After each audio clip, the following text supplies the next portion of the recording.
hiki. Wawuok kuno dhi e kaunti ma Siaya. Mod Korilo nokwako gweng' ma Gangu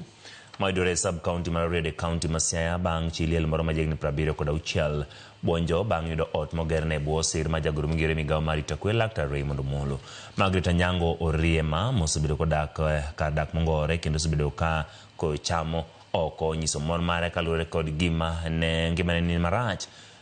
kochopo otieno ka koyo nitie. Riwruok mar Omolo Foundation bende ne ochwalo ne Margaret kombe mag gige ot mamoko ma koro miyo oyudo kwe mangima koloso poyo chuny makare kendo jiwo mondo mi ji mamoko makale matek omed chornegi lwedo mar sir. Chenro mar Raymond Omolo Foundation geto loko ngima nyithindo makiye mon liete kod jok ma yutogi ni piny.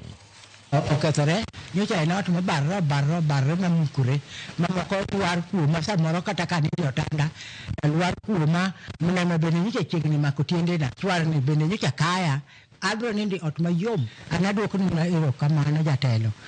kuom tim mitimo nane chak tim ni mama moro machielo muti kaka tini to ot manyuda nodake ok ne en ot makata bitwele ne en ot malich ot ma biero ten kita lelo to ne ok anyalo yudo kaka nyalo konyo nikech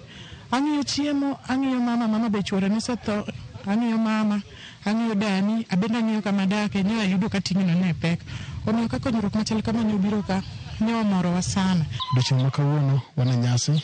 mar yawo ot ma PS Raymond Omolo ogero ne mama Margaret mawuok Nyadundo Widows mantiere Gangu Village Asembo kaendi. Kakineno wamedo timo programs gi Nyasaye walamo Nyasaye mondo med PS Raymond Omolo teko gi President mar William Ruto mondo omed yudo teko mar romo kendo chopo kuom grube mag mon liete gi ng'eny kabisa, and this is not the last one.